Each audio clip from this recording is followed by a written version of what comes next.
Mañanas Blue, cuando Colombia está al aire y nos volvemos a conectar con todas las ciudades a nivel nacional. Y estamos preparados para nuestro tema del día, y nuestro tema del día hoy es un invitado del día, más bien. Y es el ex candidato presidencial, el ex ministro, el ex negociador de la paz en La Habana, Humberto de la Calle. Muchos temas para hablar con el doctor de la Calle de lo que está pasando en el país, sobre todo sus columnas en las que ha hablado de una alianza política de sectores de centroizquierda, pero además lo que está sucediendo con las masacres, los integrantes y líderes de las FARC ante la JEP, hablando del reclutamiento de menores, en fin, tantos temas, doctor de la Calle, que le agradecemos enormemente que haya aceptado esta invitación. Bienvenido a Mañanas Blue. Bueno, mil gracias, Camila. No, encantado de estar en Mañanas Blue y un saludo también a todos los oyentes. Vamos a mirar una multiplicidad de temas, como tú dices. Luego aquí estoy completamente a tu disposición. Doctor de la Calle, y entre esa multiplicidad de temas, yo creo que el más importante tiene que ver con las masacres, porque Colombia otra vez está siendo testigo de un derramamiento de sangre, y hemos escuchado entre las explicaciones que dan, por ejemplo, los integrantes del gobierno nacional atribuyendo eso, entre otras cosas, al aumento de cultivos ilícitos. Dicen, esto es herencia también del gobierno anterior, de que por cuenta de la negociación del proceso de paz se dejó aumentar los cultivos ilícitos y se fue muy permisivo con el cultivo de coca. Y yo sí quisiera preguntarle a usted específicamente eso, sobre esas respuestas que ha dado el ministro de Defensa, entre otros, esas respuestas frente a lo que estamos viviendo en este momento con las masacres en el país. Bueno, sí, entonces, mil gracias, Camila. Lo primero, en efecto, el punto de partida, pues esa es la sensación de desestabilización y como de país inviable que estamos sintiendo todos los colombianos con esta multiplicidad de masacres, porque ya sostener pues que estos son casos aislados y que no hay sistematicidad, me parece que es algo imposible de mantener en este momento. Yo primero parto de la base de reconocer que el aumento de los cultivos fue un desastre, una calamidad nacional, pero al contrario de la tesis de que de allí se derivan las masacres, es exactamente al revés. Las masacres son producto, en parte, del narcotráfico, porque es que aquí tenemos masacres, desaparición de excombatientes, muerte de líderes sociales, o sea que este es un cuadro mucho más complejo, donde hay distintas causalidades. Pero en relación con los cultivos, es exactamente la circunstancia de haber frenado la ruta que se marcó en el acuerdo, que implicaba como primera opción, no como única. Nosotros nunca prohibimos en el acuerdo la fumigación. Hubo decisiones internas, pero basta leer el acuerdo. A mí me sorprende, esto es un problema casi de la cartilla de alegría de leer. Leer el acuerdo, ahí lo que dice es que se pueden utilizar escalonadamente y en función de las circunstancias otras opciones, incluida la fumigación. Pero la ruta crítica importante para Colombia es la sustitución voluntaria, porque es la única que demuestra sostenibilidad. Ya ha habido momentos exitosos y ya está comprobado por Naciones Unidas los puntos donde hay menos resiembra son aquellos que han sido sometidos a una sustitución voluntaria. El glifosato, con todas las discusiones sobre sus costos y sus posibles daños, de todos modos no es solución estable para Colombia, porque la resiembra es inmediata. Allí el gobierno encontró unos acuerdos ya con unas determinadas familias y el gobierno dijo que los cumpliría, los acuerdos suscritos, y está bien, eso hay que aplaudirlo, pero frenó el proceso de sustitución voluntaria y pasó a la línea ya fracasada durante más de 3 décadas de la guerra contra la coca, contra el cultivo. En una cosa que es tremendamente equivocada, porque hay que combatir a las bandas del narcotráfico y a las bandas criminales sin duda, pero el problema de los cultivos es un problema de un ingrediente campesino y agropecuario muy grande. Luego, cambiar esa ruta es lo que está aflorando ahora en una guerra que pierde el sentido central de lo que se hizo en La Habana, que es no solo quitarle coca a la gente, sino quitarle gente a la coca. Ese es el camino. Es costoso, sí, es difícil, sí, pero nada es fácil. Y en todo caso, lo que sí es un error es volver a repetir 30 años de guerra contra la coca que se ha perdido, y ahora con una afirmación del señor ministro de Defensa que realmente me parece pavorosa, decir que la fumigación acaba con las masacres. Primero, yo no le veo ninguna lógica, pero uno realmente queda muy preocupado, ¿no? Sí, doctor después de la firma del acuerdo con las FARC, ¿en qué se falló y quién falló? Porque las FARC se desarman, abandonan los territorios, pero la ocupa no el Estado, esos territorios ocupa el Estado, sino otras bandas delincuenciales criminales dedicadas al narcotráfico, y ahora es peor el conflicto que están viviendo las comunidades cercanas a esos territorios. ¿Qué fue lo que pasó? Sí, dijéramos, leí con mucho cuidado, y por ejemplo, el editorial del Tiempo, y empieza a decir, la circunstancia cambió porque desaparecidas las FARC en las zonas abandonadas, llegaron otros grupos criminales, cosa que es cierta. Ahí surgen dos preguntas para ser bastante objetivos en estas discusiones, que yo creo que son discusiones de interés nacional. O hubo descuido de alguien, y como usted lo plantea como posibilidad, o una pregunta más grave, el Estado colombiano todavía no está en capacidad de controlar su territorio, porque además el control del territorio, que es lo que está diseñado precisamente a través de los PEDETs, no es solo de un ejército de invasión que llega y se va, sino de integración de las comunidades en un proceso de economía que se basa en la participación comunitaria y que implica presencia global del Estado. Entonces, claro que yo sé que eso es más difícil hacerlo que decirlo, pero en efecto, ¿qué ocurrió? Implica, dijéramos, un examen que tiene que hacerse de manera serena y tranquila, porque parte de lo que nos está pasando es que esta discusión termina siendo una discusión de ferocidades, el cruce de insultos, y no nos sirve para nada. Por ejemplo, el aumento de las hectáreas de coca es un hecho evidente, pero fíjense ustedes que la cifra más baja en los últimos tiempos era la del año 2012, que es el comienzo de las conversaciones de La Habana. Allí empieza a subir, había que preguntarse, el Ministerio de Defensa se movió o no, porque a la cúspide de las casi 200.000 llegamos años después. Luego realmente son temas tremendamente delicados, pero en mi opinión, para resumir, muy buena parte de la alteración que estamos viendo es una alteración producto de haber suspendido los programas de sustitución. Y en todo caso, quiero enfatizar una segunda cosa. Yo no creo que este sea un problema de estadísticas. A mí me da mucha pena. Después de lo que hemos vivido, después del pesimismo nacional que esto ha generado, ayer tuve una larga Zoom con productores de cine, por ejemplo. Hay una sensación en la gente de que vamos hacia atrás. El gobierno ha dicho no, es que las masacres nunca se fueron, pero basta ver las cifras. Este cúmulo en pocos días de masacres no lo habíamos visto. Desde el 2012 era un fenómeno. Claro que preexistía, no es culpa del doctor Duque. Yo no estoy diciendo que Duque se inventó las masacres, pero esto se ha reactivado. Y se ha reactivado porque se ha decretado una guerra contra la coca que genera resistencias. Si fuera de los mafiosos, vaya y venga, pero no. Es que aquí hay un problema de las comunidades. Ustedes vieron lo que pasó en Samaniego. ¿Qué era lo que decía la multitud? Luego esto tiene que tener un tratamiento mucho más racional, más estable, más sostenible y nacional, mirando los intereses de Colombia y no solo los intereses extranjeros. Señora. Doctor de la Calle, si uno mira el cuarto informe del Instituto Kroc, que hace el seguimiento de los acuerdos, y hace poco pues entregó esta cuarta,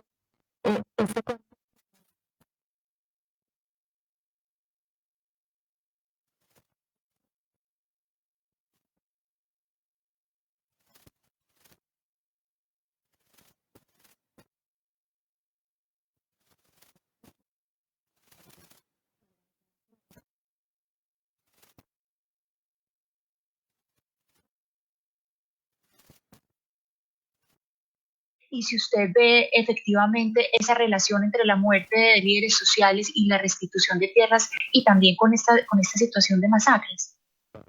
La reforma rural integral es un elemento estratégico esencial de Colombia. Este no es un problema de un gobierno, el gobierno X o el gobierno Y y las FARC, no. Este es un problema de Colombia. Hay leyes agrarias que ya mostraban la crisis del campo. En el año de 1917 hay una ley de 1928, es decir, llevamos siglo y medio de frustraciones. Porque el esquema desde el principio era un esquema muy perverso. Lo que se hizo fue abrir la frontera agrícola para mandar a tumbar monte, a colonizar, como se decía, en un sistema de servidumbre de los campesinos. Eso hay que decirlo con las 4 palabras del castellano. Porque lo que se hacía era un propietario de grandes extensiones, generalmente ausentista.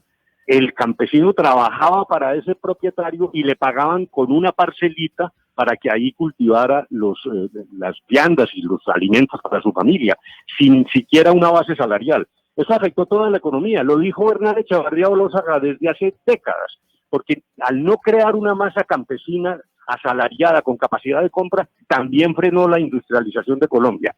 La reforma rural integral implica ayudas al campesino, cosas incluso de vieja data que nosotros no fuimos absolutamente originales, pero no, la clave está en el acceso allí donde es necesario, porque lo otro que se logró en La Habana, que a mí me parece que fue un cambio muy grande y no logramos transmitirle esto a los colombianos, es que una guerrilla que basaba su programa agrario en la lucha contra el latifundio, dibujaba el latifundista como una especie de demonio, textualmente habló de la posibilidad de otras formas de utilización del campo de cara a la globalización de la economía. O sea, hoy estamos en una situación mejor, una posibilidad mejor para discutir sobre la base de una economía campesina que hay que proteger y vigorizar sin desmedro en las zonas donde prácticamente ni siquiera hay comunidades campesinas de una gran economía agroindustrial. Miren, por ejemplos, toda Latinoamérica arregló ese problema y aquí hubo una élite que permanentemente hizo abortar los intentos de reforma rural.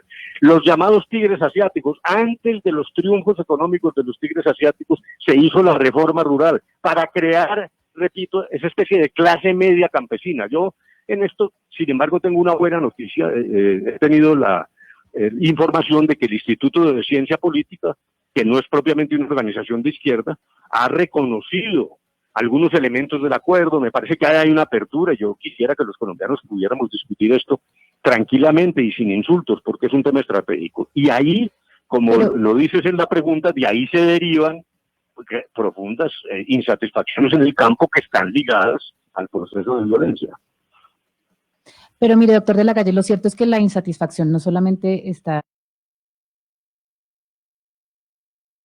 que está teniendo el país en este momento, pues uno ve que está centrada en los que creen que es culpa del acuerdo todo lo que está pasando, que le entregaron el país a las FARC, el narcotráfico, y la otra mitad que dice que es culpa del gobierno por haber hecho trizas la paz y no cumplir el acuerdo. Esta reducción de pronto de la conversación y de la aproximación del problema colombiano se puede deber a que ustedes también cayeron en la trampa de que cuando vendieron el acuerdo para generar legitimidad, pues exageraron en vender sus bondades y les faltó también tener una conversación mucho más seria con el país y más cruda sobre lo que estaba pasando, porque para muchos ustedes les dijeron el acuerdo va a acabar con todo, el acuerdo va a traer paz, es la paz de Colombia, etcétera, y pues la verdad es que no hay paz, en este momento no hay paz.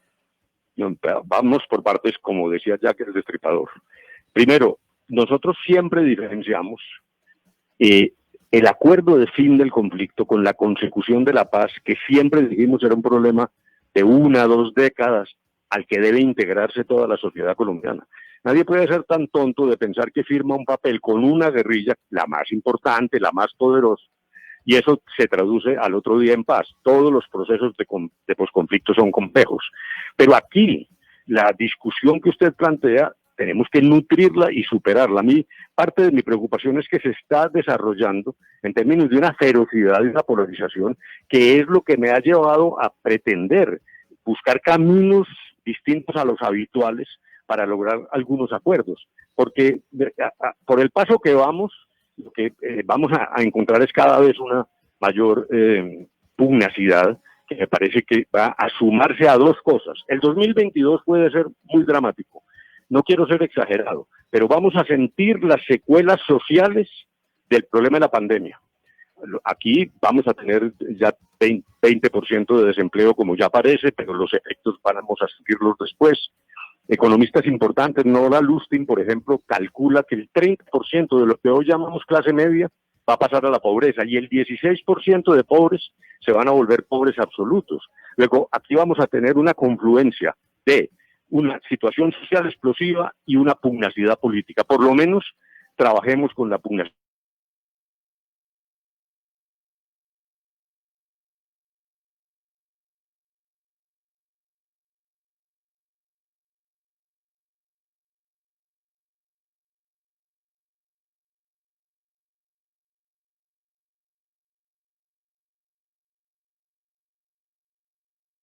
Fotos de unos personajes y me meten a mí en una especie de alianza progresista. Primero, ese es un manoseo. Yo estoy demasiado viejo para que me manoseen. Yo no estoy proponiendo candidaturas. Al contrario, lo que estoy diciendo es no hablemos de personas, hablemos de una base suficiente para afrontar estas dificultades. Y en segundo lugar, que esa base sea creíble, porque en Colombia cada vez que hablan de un acuerdo programático, la gente dice, no, estos son los políticos buscando puestos y mermelada y contratos.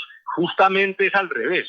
Si no logramos traducir un acuerdo que sea creíble y que permita que el que gane las elecciones se comprometa de verdad a gobernar, y para eso es lo que he propuesto como ingeniería inversa, me parece que lo que le da credibilidad es que empecemos cada uno honestamente a decir, ¿yo qué no haría? Pero déjeme, yo lo interrumpo ahí con lo que usted está diciendo, de que le parece que es un manoseo que lo hayan metido en esa foto de una alianza de centro-izquierda. ¿Y por qué le hago esa pregunta? Porque sí es verdad que desde que usted escribió la columna hablando de tener que llegar a acuerdos desde distintos sectores, usted dice, yo no lo quiero personalizar en nombres, pero la gente sí lo está en cierta medida personalizando. Entonces dicen, ¿será que Fajardo? ¿Será que Petro? ¿Será que Humberto de la Calle? ¿Será que Juan Manuel Galán? Una serie de sectores pueden ponerse de acuerdo para presentar una alternativa para el 2022. Usted lo que dice es que su planteamiento nada tiene que ver con una candidatura presidencial, ni nada tiene que ver con políticos que se pongan de acuerdo. No, claro, es que es exactamente al revés. Lo que está ocurriendo es que demuestra que mi propuesta rompe con la tradición, porque la tradición, que tiene cierto grado de obviedad, yo tampoco estoy diciendo, pues, no hay que ser ingenuos, pero la política en Colombia lo que hacen es discutir personas. Es decir, si es fulanito o perenceñito, usted lo dijo muy bien. Y en estas circunstancias me parece que es la condena, porque ese que pudiera llamarse un centro vigoroso, una confluencia democrática, se destruye a sí misma. Yo siempre pongo ¿Cómo se hace, doctor de la Calle, eso sin líderes? ¿Cómo se logra generar una alianza sin que haya líderes políticos llevando a que esa alianza se presente? Se hace de la siguiente manera, repito, ingeniería inversa. Lo primero es, ¿qué es lo que define el centro? ¿Cuáles elementos o ingredientes desde la izquierda pueden buscar marcar una cancha sobre la base de criterios que no sean criterios teóricos? Porque es que en Colombia todo político dice, yo estoy contra la pobreza, y eso no lo compromete a nada. Cuando se elige, encuentra una situación en que el Congreso ya fue repartido porque el calendario electoral tiene una dificultad muy grande, y es que genera una esquizofrenia en la política. Entonces un presidente llega con la mayoría electoral, claro, para ganar, pero eso es una mayoría ficticia, porque al momento de enfrentar el Congreso, ahí surge la mermelada. Ese es el origen de la mermelada. Yo lo que estoy proponiendo es que lo hagamos al revés. Discutamos primero los linderos, entre otras cosas con una ventaja, porque el que no esté de acuerdo con una determinada idea y sea acogida esa idea, que se retira, pero no es que se excluya, porque la exclusión en Colombia nos va a seguir agravando todavía más la ferocidad. Pero quien no esté de acuerdo se autoexcluye, es un proceso de selección natural. Y en ese momento, claro, yo no estoy diciendo que esto no se haga sin líderes, pero solo en ese momento hablamos de mecánica, porque entonces ahí surge que una encuesta, que una consulta en marzo, que una consulta en diciembre, que la primera vuelta es la consulta. Eso destruye las posibilidades de la convergencia democrática. Pero mire, eso hay que hacerlo al final, eso hay que dejarlo para el final, es mi propuesta. Doctor de la Calle, mire, usted ha insistido que no quiere personalizar todo lo que tiene que ver ahora con la política futura pensando en el 2022.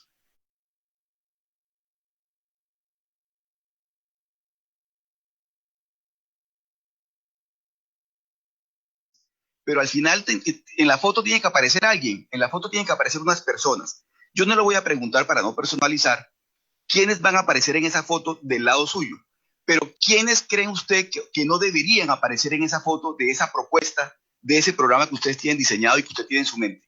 ¿Quiénes no deberían aparecer en esa foto? Bueno, entonces, primero déjenme, me devuelvo un pasito atrás, porque claro, el doctor Álvaro Gómez, y lo reconocemos con profunda reverencia, siempre habló del acuerdo sobre lo fundamental, pero eso se convirtió en un eslogan. Nadie sabía cómo se hace, cómo se integra un acuerdo sobre lo fundamental. Solo discutir qué es fundamental ya es una gran discusión. Entonces, por ese lado no llegamos a nada, porque el que gane la presidencia hace de su capa un sayo. Dice, no, pues lucha contra la pobreza, este es mi lucha contra la pobreza. El tema energético, este es mi tema energético, cuando yo lo que propongo, además, es una forma de gobernar distinta. Porque no es solo que un presidente salga a recoger para formar una mayoría en el Congreso, sino que llegue con una coalición que se expresa incluso en el gabinete. Es una gobernanza a la europea, es como si estuviéramos pensando en un gabinete que tenga peso político, pero no por las cuotas ni por los contratos, sino porque cada uno responde por los temas que fueron avalados, que no son todos los temas de la política. Yo tampoco estoy diciendo que el acuerdo tenga que versar sobre todo, tiene que haber una flexibilidad, pero uno sí logra en los 5 o 6 temas esenciales, si es que lo logra. Si no lo logra, quienes estén en desacuerdo con eso, pues entonces seguimos la carrera tradicional. Pero mire, para seguir con la línea de la pregunta de mi compañero Oscar Montes La en calle. Barranquilla, Usted dice, no quiero poner nombres, pero vámonos a los sectores y a los partidos políticos, al partido de donde usted viene, que es el Partido Liberal. Esa nueva forma de hacer política que usted está proponiendo, ¿cabe el Partido Liberal? ¿Y por qué le pregunto que si cabe el Partido Liberal? ¿Cabe el Partido Liberal con las andanzas que estamos viendo ahorita de intercambios para votos hacia la Procuraduría, para meter magistrado de la Corte Constitucional, para llegar a acuerdos burocráticos con el gobierno de turno, etcétera, etcétera? ¿Caben entonces partidos como el Liberal y otros, y cuáles serían? No, es que volvemos al principio de las cosas. Por ahí vamos a fracasar. A mí me da mucha pena. Mire, ¿cuáles son los ejes personales de la política hoy? Entonces, Petro. Entonces, que si usted está con Petro o no está con Petro. No, por favor, es que esa no es la pregunta. Mire, yo le voy a reconocer, y a Oscar también, a lo mejor esto es una ingenuidad. Hay gente que me dice, deje de molestar con eso, porque aquí todo es escoger, hay que escoger es un líder. Bueno, vaya, escójalo a ver si es capaz, porque nos estamos destrozando quienes no estamos con sectores de derecha, a los cuales quiero referirme ahora, porque yo también creo que una derecha moderada que comparta lo que ya voy a decir enseguida puede integrarse también, pero le voy a decir, es que el tema no es si yo o fulano está con Petro o no está, no. El problema es si en esa masa programática que resulta que es ambiciosa pero concreta y no es paja y no es retórica, pues allá dirá Petro o dirá el señor Fajardo o el que sea, yo le jalo a eso o no le jalo. Y solo a partir de esa selección natural, pues operarán las consultas y las otras cosas. Si no entendemos eso, pues bueno, puede ser que yo esté fracasando y que no logro ser suficientemente elocuente, o que soy un ingenuo. Algunos dicen es ingenuidad, pero lo que sí no es ingenuidad, y lo voy a repetir, si no se hace un esfuerzo como este o semejante a este, y si cada personalidad va por su lado, va a repetirse lo del 2018. Entonces la política se la toman los dos extremos que actúan como grandes motores de polarización y de fanatismo, y ese centro que estamos añorando ahora va a desaparecer otra vez. Si no cambiamos el escenario de la política, el centro seguirá en la inopia electoral, porque finalmente esas dos aspiradoras de izquierda y de derecha lo destruyen, jalan a la gente, como pasó en el 2018, a un extremo y al otro, y esa es, sumada al estallido social posible, a la situación social, es la peor fórmula para Colombia. Por eso yo insisto, además, perdónenme que lo diga, en una forma de gobernar distinta, porque es que todo el cuento de la mermelada y lo que acabas de decir es producto de que el que llega como presidente tiene que salir a seducir, a controlar los controladores, como lo mencionas. En fin, a mí me parece que es más esencial incluso que esta discusión un compromiso de, por ejemplo, cómo entonces se integran los organismos de control para que sea una polifonía y no solo un cántico monocorde. Sí, pero a ver si lo vamos entendiendo más, doctor de la Calle. Usted dice, la idea es una convergencia, una unidad en torno a una ideología de centro, con unos propósitos en donde la izquierda tendría una cabida e incluso una derecha moderada. Es decir, y vuelvo a la pregunta de Oscar Montes, ¿esto es para que no tenga cabida quién? Es decir, ¿contra quién o contra quién se va a competir? ¿Es contra el uribismo concretamente? ¿Es para que el uribismo no siga en el poder? No, perdóname, vamos a insistir en el principio de las cosas y luego aterrizo para no eludir la pregunta. La primera decisión de cada quien es, me interesa participar en la confección de un diseño que no es mío, porque una de las preguntas decía, no es que usted qué tiene en la cabeza, no, es que eso no es lo importante. Si colectivamente se genera esa cancha, cada quien dirá, yo le jalo o no. Frente a lo que yo llamo derecha moderada, pues me parece que hay muchas opciones de una conversación productiva. Yo diría que solo con dos condiciones en toda esta opinión. Uno, la esencia de la Constitución del 91, porque hay sectores extremistas, y en este caso sí en el centro democrático, eso yo no lo puedo ocultar, que aquí el problema no es el acuerdo del Teatro Colón, sino la Constitución. Lo que empieza a aparecer de propuestas del Centro Democrático minan en su esencia lo que llamamos Estado Social de Derecho. Entonces tiene que haber un compromiso, no de convertir la Constitución en intocable, no, pero aquellas reformas que haya que hacer, por ejemplo en materia de justicia, pues a través de un mecanismo racional, que es como veníamos haciendo la política hasta cierto momento. Ahora es el fanatismo y el insulto. Luego, entonces, hay una esencia y una línea de respeto que es la Constitución. Y segundo, los acuerdos del Teatro Colón, el compromiso tiene que ser no cambiarlos unilateralmente. Óigame lo que estoy diciendo porque la frase pesa. No es no cambiarlos, sino no cambiarlos unilateralmente. Si surgen verdaderos escollos y dificultades, pues podemos discutirlos entre colombianos, pero aquí un acuerdo con una guerrilla que se desarmó. Tú no le puedes decir a esa guerrilla, mi viejo, como dejaste las armas y ahora dices que estás en democracia, entonces ahora te voy a moler con la maquinaria. No, en absoluto, eso no se hace, porque Doctor eso de la es Calle. perfidia. Sí. Doctor de la Calle, me quiero quedar con esa frase suya de respetar el compromiso y respetar el acuerdo. Y lo quiero conectar con las nuevas caras del país político. Una de esas nuevas caras del país político es Daniel Quintero. Daniel Quintero, la gran incursión que hizo en la política en Antioquia fue a través, pues cuando era viceministro TIC, a través de la promoción del sí y después en su campaña. Y con respecto a eso de cumplir los acuerdos, pues le quiero preguntar cómo le parece a usted el papel que está jugando en la alcaldía Daniel Quintero hoy en día y pues lo que está haciendo con empresas públicas de Medellín, con la Junta y bueno, todas las noticias que usted bien conoce, doctor de la Calle. Sí, Daniel colaboró temporalmente en mi campaña de manera relativamente fugaz, pero no voy a calificar su gestión ahora, entre otras cosas, para serle totalmente franco, porque no tengo toda la información sobre el tema de EPM y eso, de tal manera que no, me parece que eso es una discusión muy importante, pero secundaria frente a lo que yo estoy tratando de decir, y entonces realmente no quisiera desviarme en ese tipo de calificaciones o descalificaciones.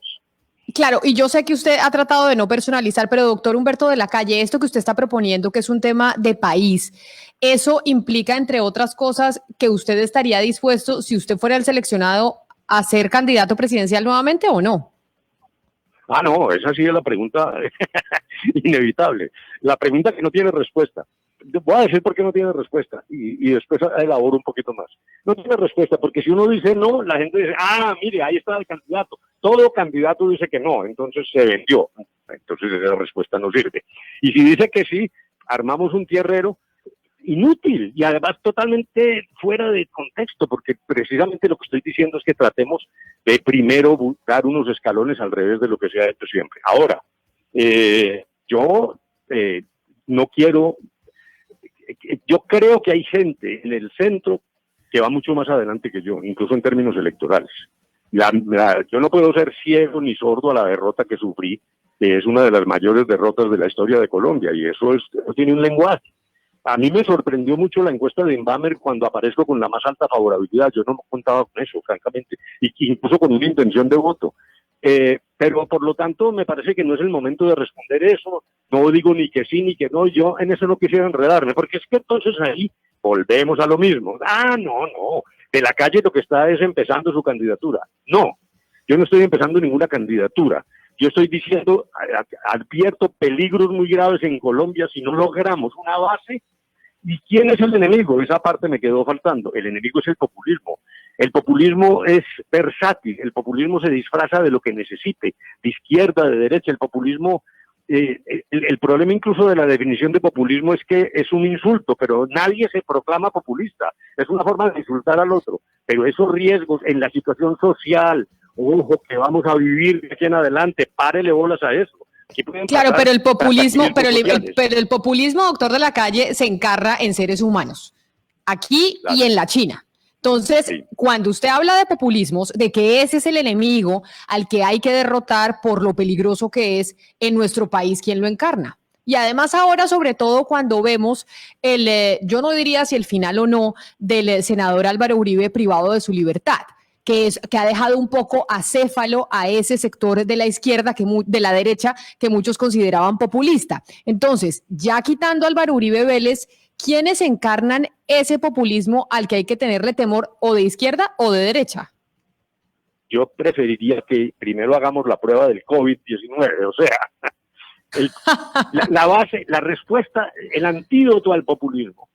Esta mañana estuve en otro Zoom y estaba David Bojanín, y llegamos a una idea muy interesante. Es que, ¿qué es la contra del populismo? Es la sostenibilidad. No es que no haya que ser popular, hay una dificultad de separar lo popular de lo populista, pero se resuelve de la siguiente manera.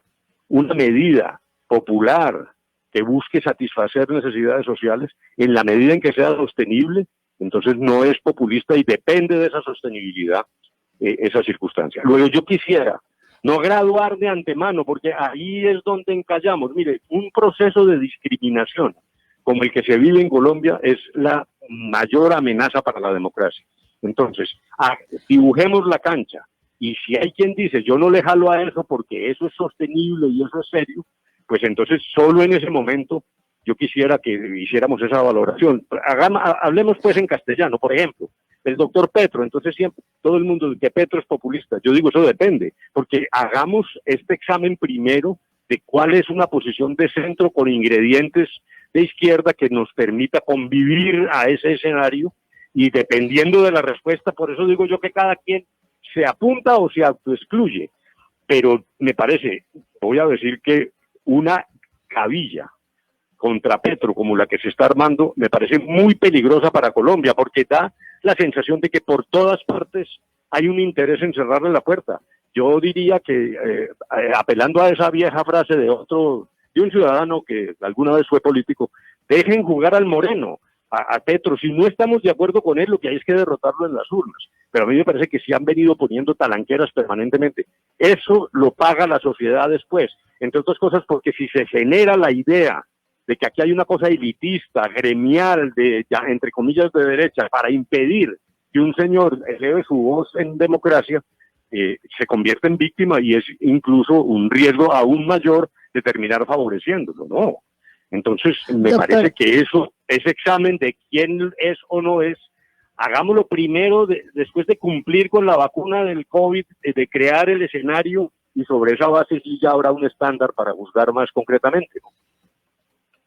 Doctor de la Calle, usted estaba hablando de generar una coalición en torno a defender la Constitución de 1991, y uno mira ahorita muchas voces queriendo reformar la Constitución de 1991, y justamente personas diciendo desde la otra orilla, no, es que son los populistas los que quieren tumbar la Constitución del 91, pero uno mira los problemas que tiene la sociedad ahorita, y eso justamente que usted quiere cambiar, y es de pronto las funciones electorales de la Corte, la forma como se escogen los organismos de control, etcétera, que están todos plasmados en la Constitución del 91 y que son nocivos y que se deberían cambiar, y que hemos visto son imposibles de reformar. Las mismas Cortes no dejan, la Constitución del 91 es intocable. ¿No le parece que una coalición en torno a algo que también debería modificarse puede ser peligrosa, y entendiendo que la Constitución del 91 también podría abrirse a poderse reformar?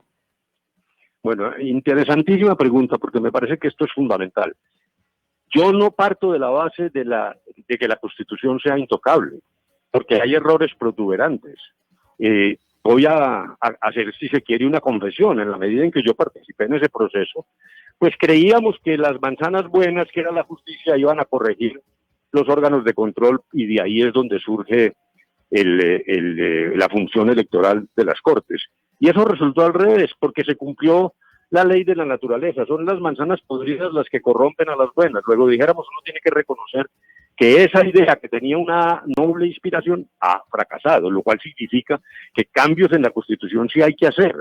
Pero una cosa son los cambios, llamémoslos tópicos, no sé si me entiende, concretos, sobre la funcionalidad de las organizaciones y del aparato del Estado, y otra, la inspiración central del Estado social de derecho, que implica una actitud de pluralismo, de respeto, de apertura, de reconocimiento del carácter multiétnico de la nación, de la búsqueda de inclusión. Pero, doctor de la Calle, ¿usted no cree que que esto puede ser una consecuencia, toda esta avalancha de que reformar toda la Constitución, una consecuencia de que la Constitución no se ha podido reformar, o sea, lo vimos en la reforma de equilibrio de poderes, la justicia es intocable y no se pudo reformar y no se pudo tocar, por ende las personas pues ya dijeron cambiemos todo esto, Asamblea Nacional Constituyente, etcétera, referendo, porque la misma Constitución del 91 creó un mecanismo que la volvió intocable. Bueno, primero, la Constitución del 91 fue tan humilde que aumentó las formas de su propia reforma.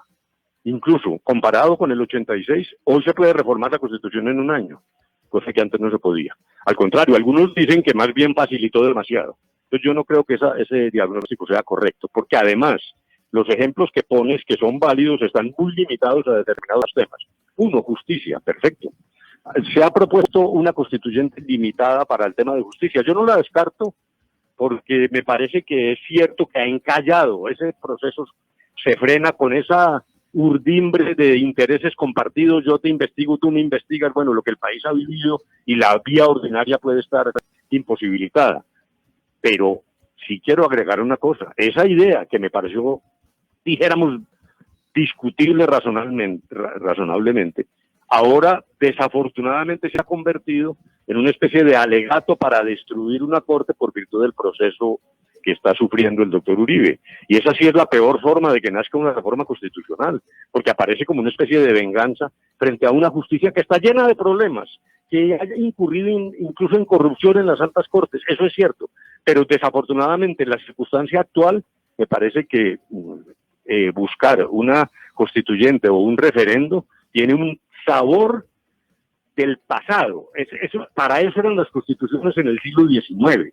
El que ganaba la guerra civil ponía su constitución como una bandera de guerra. Lo que hicimos en el 91 fue lo contrario, por favor.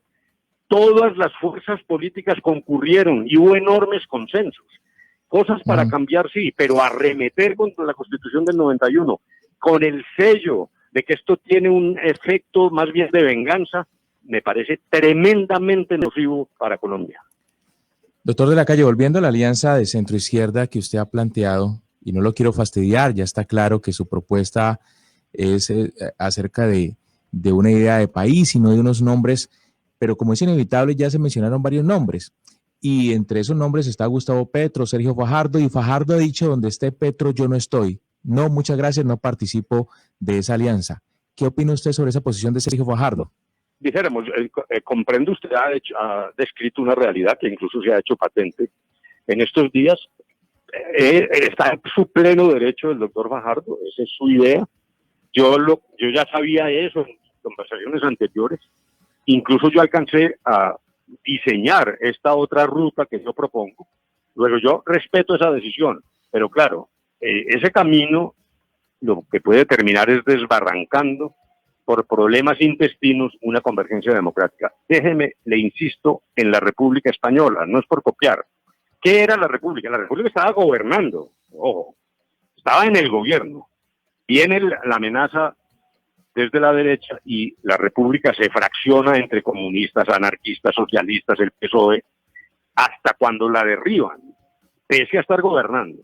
Si ese camino de las personalidades, allá llegaremos, no necesitan decirme eso, pues claro que la política se encarnará en alguien, pero si anticipamos, en mi opinión modesta y respetando opiniones en contra, si llegamos a esa discusión, comenzando por las personas, no hay forma de ponerse de acuerdo.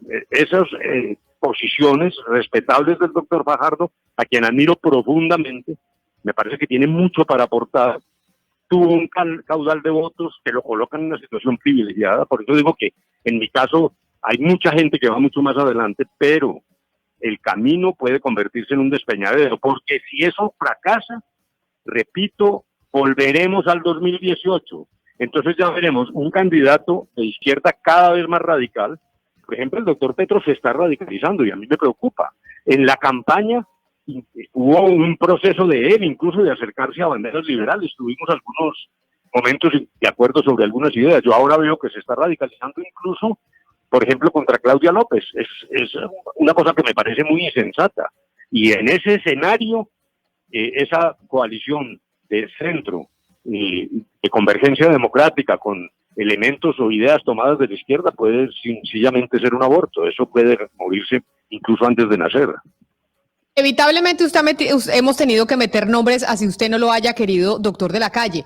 Usted ha empezado esta conversación y ha empezado esta propuesta. Ya ha habido intercambios de mensajes entre Iván Cepeda y Gustavo Petro, entre diferentes personas de un sector político para decir, oiga, sí se puede trabajar en conjunto, pero alguien tiene que liderar esto. ¿Quién se va a poner a liderar esta alianza? ¿O quién se va a poner a liderar esta convergencia de diferentes sectores? ¿Usted o quiénes? No, eso tiene que ser una cosa colectiva. Yo no tengo ropa para tanto. Hay unos tipos poderosos electoralmente. Y yo tengo el campeonato de las derrotas en toda la vida republicana de Colombia. O sea que ese cetro no me lo dejo quitar. Yo vivo muy orgulloso de ser el último de los candidatos en 200 años. Pero eso no.